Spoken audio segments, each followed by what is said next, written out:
सकती हैं। तो मैं सारे पेरेंट्स से कहना चाहती हूँ कि आप अपने बच्चे का जरूर ख्याल रखिए और पूछिए कि आज उसके दिन में क्या हुआ है। बच्चे की स्कूल से डायरी मिलती है, तो ये डायरी है, इस तरह की बहुत सारे स्कूलों में डायरीज होती हैं। हम लोग बच्चों को बताते हैं कि 7 बेल चलते हैं, हिंदी है, इंग्लिश है, मैथ है, ऐसे बहुत सारे सब्जेक्ट चलते हैं। तो उसमें बच्चों के क्या होमवर्क जा रहे हैं, अगर आप इस सेशन की स्टार्टिंग से सारे होमवर्क को प्रॉपरली देखेंगे। आज का सर कॉम्पिटिशन इतना ज्यादा है कि बच्चों को क्लास 6 से ही उनका कॉम्पिटिशन लेवल स्टार्ट हो जाता है। उनके जो फाउंडेशन क्लासेस है वो क्लास 6 से ही स्टार्ट हो जाते हैं।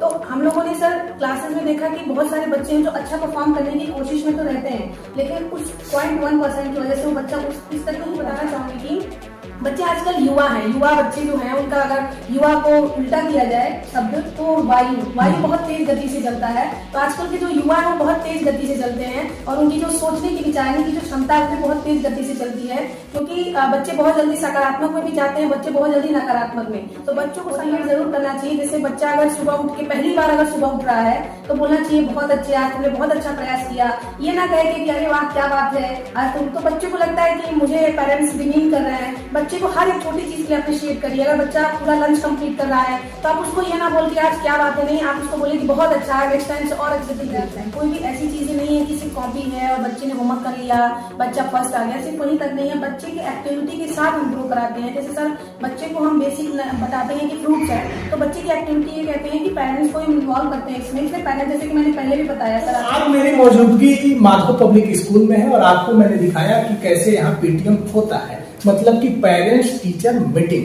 टीचर जो बच्चों की कमियां हैं या उनकी जो मजबूतियां हैं या प्रोग्रेस बच्चा किस क्षेत्र में कर रहा है वो गार्जियन को बताते हैं और गार्जियन अपने बच्चों का प्रोग्रेस बताते भी हैं या उनकी कमियों को भी बताते हैं। तो बड़ा सार्थक बातचीत होती है। ये जो कुछ हो पा रहा है और पूरे स्कूल को जो लीड कर रहा है, हमने सोचा कि उससे बात किया जाए। और जब किसी स्कूल को, किसी संस्था को देश की आधी आबादी लीड करे तो बात बनती है उनसे बात करने की। क्योंकि आज जो मैं देखा जो ये ग्रामीण क्षेत्र है और वहां बेनुआ टिकर एक जगह, वहां पर माधव पब्लिक स्कूल, उसमें वो सारी सुविधाएं उपलब्ध हैं जो एक शहर के स्कूल को टक्कर दे रहा है। और यहाँ जो पेरेंट्स मीटिंग में, पेरेंट्स टीचर मीटिंग में जो सबसे ज्यादा भागीदारी थी वो महिलाओं की थी। अपने बच्चों के लिए बढ़ चढ़ के वो आगे आ रही हैं और अपने बच्चों की प्रोग्रेस को लेके, कमियों को लेके बातचीत कर रही हैं। तो हमारे साथ बातचीत करने के लिए मौजूद है माधव पब्लिक स्कूल की प्रिंसिपल है। तो शिखा जी से हम बातचीत करेंगे और ये जानने की कोशिश करेंगे कि ये ग्रामीण क्षेत्र में जहां पर महिलाएं चढ़ के भागीदारी कर रही हैं, बच्चों के साथ आ रही हैं, उनके प्रोग्रेस को जान रही हैं, तो मैंने सोचा कि बात करूं। तो शिखा जी, इंट्रो मेरा लंबा हो गया है, उसको हम विराम देते हैं। पहले तो आपका बहुत बहुत हमारे चैनल पे स्वागत। Thank you sir. मुझे भी बहुत अच्छा लगा आपसे बात करके सर, और बहुत अच्छा प्लेटफॉर्म है सर। मैं पेरेंट्स से डायरेक्टली कनेक्ट कर पाऊंगी, लोगों से कनेक्ट कर पाऊंगी, अपने पॉइंट्स को लोगों तक रख पाऊंगी, क्योंकि सर पीटीएम एक ऐसा प्लेसमेंट है, एक ऐसा जगह है सर जहाँ पे पेरेंट्स और टीचर एक दूसरे से इंटरेक्ट होते हैं और बच्चों ने स्कूल में जो भी परफॉर्मेंस किया अब तक और घर पे बच्चों का जो भी डेली रूटीन है वो क्या है सर, कैसे है, उस पर हम बातचीत करते हैं। क्योंकि सर आज का जो इन्वायरमेंट है, विदाउट पेरेंट्स कोई भी बच्चा, पेरेंट्स के इन्वॉल्वमेंट के बिना बच्चा आगे ग्रोथ कर ही नहीं सकता है। क्योंकि पेरेंट्स का एक एक मिनट, बच्चे प्रॉपर मील ले रहे हैं कि नहीं सर, बच्चा प्रॉपर अपना होमवर्क कर रहा है कि नहीं, और बहुत सारी चीजें हैं सर। बच्चे का यूनिफॉर्म नहीं आता कि सर बहुत इंपॉर्टेंट होता है आज के लिए। तो बच्चे का जो इन्वॉल्वमेंट है पेरेंट्स के जो भी चीजें हैं सर, तो वो मैं पेरेंट्स को भी बताती हूँ कि आप बच्चे के घर पे कितना बच्चों को टाइम देते हैं, क्योंकि सारा काम एक तरह बच्चे के लिए 1 घंटा आपके दिन में देना बहुत जरूरी है।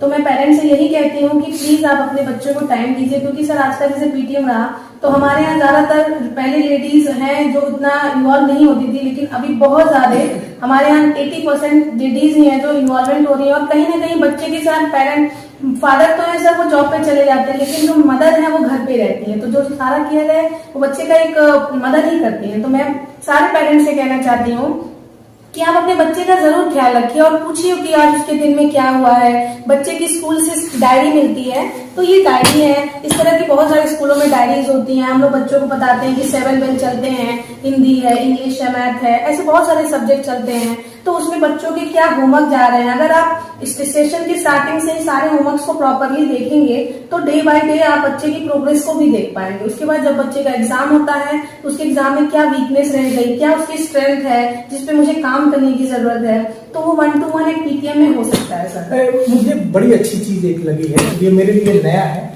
और मैं आपसे जानना चाहूंगा जो आपका एजुकेशन होगा, आपने जो पढ़ाई की है, यहाँ पर जब बच्चा कोई फर्स्ट आता है, सेकंड आता है, फोर्थ आता है, मैंने यहाँ देखा 6th तक आप सबको कुछ ना कुछ आप प्राइज दे रहे हैं कि उस बच्चे का मोरल डाउन ना हो। तो जरा ये हमें बताइए कि कभी कभी ये होता है कि बच्चा फर्स्ट आ गया, किसी का बच्चा सेकंड आ गया, तो सेकंड वाले ने सोचा लग रहा है कि उनकी स्कूल से सेटिंग है इसलिए उसको फर्स्ट प्राइज मिल गया, मेरा भी बच्चा खूब पढ़ता था, खूब मेहनत करता था, सेकंड आ गया। लेकिन मैं आपके जो क्लास में देख पा रहा हूँ कि सारे बच्चे का जो रोल नंबर के अनुसार उनकी सीट है, सीट पे कापियां रख दी गई हैं, गार्डियन आए बैठे और देखे कि उसके बच्चे में क्या कमी रही है। तो ये मेरे लिए नया है। क्या ये जिस संस्था को आप संभाल रही हैं, जब आप पढ़ती थी आपके लिए भी ये नया है? सर मेरे लिए ये नया इसलिए है क्योंकि सर जब हम लोग पढ़ते थे तो हमारे पेरेंट्स स्कूल में इतना इन्वॉल्व नहीं होते थे। तब के सर सभी पेरेंट्स जो इतना स्कूल में इन्वॉल्व नहीं होते थे जितना अभी 10 सालों से हो गया है। क्योंकि सर पेरेंट्स का इन्वॉल्वमेंट मुझे जब मैं पढ़ी लिखी, मैंने कॉलेज किया तो मुझे समझ में आया कि हमारी जो चीजें हमें बचपन में वो चीजें नहीं मिली। बच्चों आज का सर कंपटीशन इतना ज्यादा है कि बच्चों को क्लास 6 से ही उनका कंपटीशन लेवल स्टार्ट हो जाता है। उनके जो फाउंडेशन क्लासेस हैं वो क्लास 6 से ही स्टार्ट हो जाते हैं। तो हम लोगों ने सर क्लासेस में देखा कि बहुत सारे बच्चे हैं जो अच्छा परफॉर्म करने की कोशिश में तो रहते हैं, लेकिन उस 0.1% की वजह से वो बच्चा उस तक नहीं पहुंच पाता है। तो हम लोगों ने सोचा कि उस बच्चे का मोरल डाउन ना हो, इस वजह से बच्चे को कोई ना कोई एक छोटी उसको बैच दे सकते हैं स्टार परफॉर्मर का, या बच्चा अगर बहुत अच्छा डिसिप्लिन में है तो उसको स्टार परफॉर्मर का डिसिप्लिन का बैच दे सकते हैं। तो ये सारी चीजें उससे बच्चों का मोरल डाउन नहीं होता, उससे बच्चे मोटिवेट होते हैं और बच्चे हमसे कनेक्ट हो पाते हैं, टीचर से कनेक्ट हो पाते हैं। क्योंकि आजकल बच्चे बहुत ज्यादा, मैं लोगों को बताना चाहूंगी कि बच्चे आजकल युवा हैं, युवा बच्चे जो हैं उनका अगर युवा को उल्टा किया जाए शब्द तो वायु बहुत तेज गति से चलता है। तो आजकल के जो युवा हैं वो बहुत तेज गति से चलते हैं और उनकी जो सोचने की, विचारने की जो क्षमता है वो बहुत तेज गति से चलती है। क्योंकि बच्चे बहुत जल्दी सकारात्मक में भी जाते हैं, बच्चे बहुत जल्दी नकारात्मक में। तो बच्चों को सकारात्मक में रखने के लिए उनको छोटी ना छोटी चीजों से मोटिवेट जरूर करना चाहिए। जैसे बच्चा अगर सुबह उठ के पहली बार अगर सुबह उठ रहा है तो बोलना चाहिए बहुत अच्छे, आज तुमने बहुत अच्छा प्रयास किया। ये ना कहे कि अरे वाह क्या बात है आज तुम, तो बच्चे को लगता है कि मुझे पेरेंट्स डिमीन कर रहे हैं। बच्चे को हर एक छोटी चीज के लिए अप्रिशिएट करिए। अगर बच्चा पूरा लंच कंप्लीट कर रहा है तो आप उसको ये ना बोल के आज क्या बात है, नहीं, आप उसको बोले कि बहुत अच्छा है, नेक्स्ट टाइम से और अच्छे से प्रयास करना। ये जो वर्ड है वो बच्चों को डिफरेंट करता है। एक देखा देखी जो देहात में एक शब्द बोला जाता है कि देखा जाए तो प्लेवे 3 साल के बाद बच्चों को, या छोटे हैं लोग भेजना शुरू कर दे रहे हैं। देहात में जो आपके यहाँ प्लेवे मैंने देखा, मतलब टीचर भी वेल एजुकेटेड है, क्लास भी बिल्कुल बेहतर स्थिति में है, चारों तरफ कैमरे लगे हैं, सुरक्षा की दृष्टि से देखा जाए, लैब है, कंप्यूटर लैब है, रोबोटिक लैब है, आपके यहाँ AI सब कुछ आपके यहाँ है।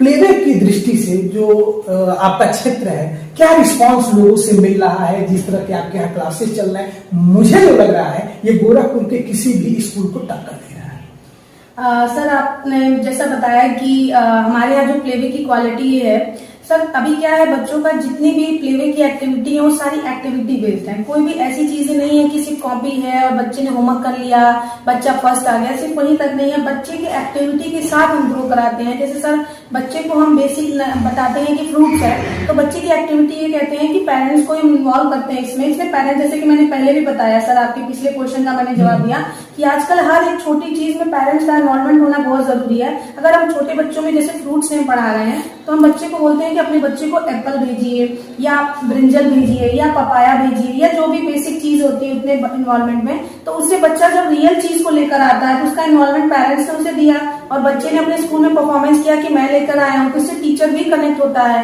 तो कहीं ना कहीं ऐसी छोटी मोटी एक्टिविटीज के साथ बच्चों को हम इन्वॉल्व करते हैं। बहुत सारी ऐसी एक्टिविटीज आ गई है, बच्चों को सिर्फ लिखने तक और केवल पढ़ाने तक ही सीमित नहीं है सर। बच्चों को जैसे बच्चों को प्लांट के बारे में पढ़ाना है तो हमें फील्ड में ले जाना चाहिए, बच्चों को प्लांट्स के बारे में बताना चाहिए, सीड क्या है, रूट क्या है, स्टेम क्या है। ये सारी चीजें जब हम बच्चों को बताते हैं तब बच्चे बेसिक नर्चर से करते हैं। तो आज यहाँ के लोगों को ये चीजें बहुत अट्रैक्ट करती है क्योंकि हमारी जो नॉलेज है वो सिर्फ बुकिश नॉलेज ना होके एक्टिविटी बेस्ड हम ज्यादा पढ़ाते हैं। प्रश्न पूछूं, आज देश में आधी आबादी नभ थल जल हर जगह अपना परचम लहरा रही है। यूपीएससी का देखिए रिजल्ट आता है तो महिलाएं ऊपर से टॉप पे होती हैं। हर क्षेत्र में आप देख लीजिए, ऑपरेशन सिंदूर में 2 बेटियों ने जो कमाल किया, और जिनसे मैं बात कर रहा हूँ वो भी देश की आधी आबादी एक बड़े संस्था को संभालना एक महिला के तौर पे कैसा लगता है? सर, आपका ये प्रश्न बहुत जटिल है, लेकिन उत्तर बहुत सिंपल है सर। मैं अगर महिला हूं तो मैं ये नहीं सोचती हूँ कि महिला के दबाव, मुझे कोई दबाव नहीं लगता। हम सब एक समानता में जीते हैं। ये हमारा जो राष्ट्र है, हमारा जो देश है, समानता की बात करता है। तो हमारे यहाँ जो भी स्टाफ है, जैसे कोई अगर मैं फीमेल हूँ और मेल है, तो हम एकदम फ्रेंडली और एज अ बॉसी नेचर नहीं है। मैं बहुत बच्चों पेरेंट्स के साथ या अपने टीचर्स के साथ बहुत फ्रेंडली नेचर है। मैं पेरेंट्स या टीचर किसी को भी समझाती हूँ तो बहुत फ्रेंडली नेचर से, क्योंकि सबका एक अपना एक रिस्पेक्ट है। सामने वाला मुझसे एक रिस्पेक्ट चाहता है, अगर मैं उसे रिस्पेक्ट देती हूँ तो आपका भी एक रिस्पेक्ट बना रहता है। तो जैसे मैं अगर किसी से उम्मीद करती हूँ कि वो सामने वाला मुझे रिस्पेक्ट दे, तो सबसे शुरुआत पहले मुझे अपने से करनी आज पीटीएम में मैंने देखा महिलाओं की ज्यादा भागीदारी थी और लोगों का कहना था इनके पापा कहीं काम पे जाते हैं, जॉब पे जाते हैं, चले गए। फिर भी जिस तरह से महिलाओं का पीटीएम में आना हुआ, एक महिला के तौर पे आप क्या देती हैं, खास करके ग्रामीण इलाकों को? जैसा कि सर आपने बोला कि महिलाओं का इन्वॉल्वमेंट यहाँ ज्यादा रहा। पहले के कंपैरिजन में मैं बताऊं तो सर स्कूल जो है 18 सालों से रन कर रहा है और 19वीं के पड़ाव में है। तो पिछले 10 सालों में हम लोगों ने बहुत इंक्रीज किया है महिलाओं में ये जो इन्वॉल्वमेंट है यहाँ तक आना। कहीं ना कहीं सर हम लोगों ने भी डोर टू डोर विजिट किया है, समझाया है, कैंपेन किया है और फोन से बात की है। तो सर मैं मैं कहना चाहूंगी कि इस नए युग में टेक्नोलॉजी का यूज करना चाहूंगी कि मोबाइल का बहुत बड़ा रोल है। मैं पेरेंट्स से बहुत कम्युनिकेट करती हूँ, अगर जब भी मुझे टाइम मिलता है। मैं मदर से ज्यादा बात करना पसंद करती हूँ, क्योंकि मैं फादर को जब भी कॉल करती हूँ तो बोलते हैं मैम बाद में बात करते हैं, मैं जॉब पे हूँ। तो मैं सर से बोलती हूँ सर आप मुझे अपने वाइफ का नंबर दे दीजिए।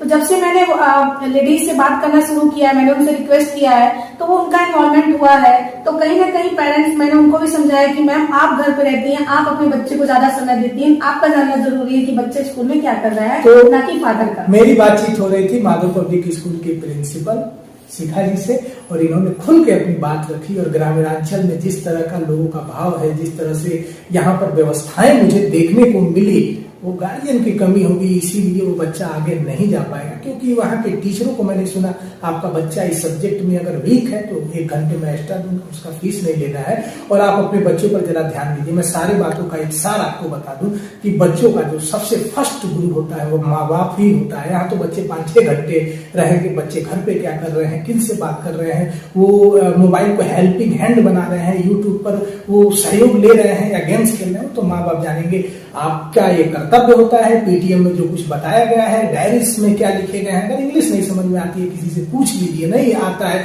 तो कॉल करके पूछ लीजिए कि मेरे बच्चे को होमवर्क मिला है कि नहीं। वो इसीलिए पीटीएम रखा ही जाता है। तो माधव पब्लिक स्कूल में मैं आया, काफी व्यवस्थाएं हैं, बस लोग ज्यादा से ज्यादा बच्चों को शिक्षित करें, भेजें, क्योंकि ऐसे वेल एजुकेटेड लोग होंगे तो बच्चे वाकई अपने भविष्य को, जो भविष्य में सपना देखा है उसे पूरा करेंगे। ऐसी ही खबरें अलग अलग जगहों से दिखाने की कोशिश करेंगे कि कोई खबर खास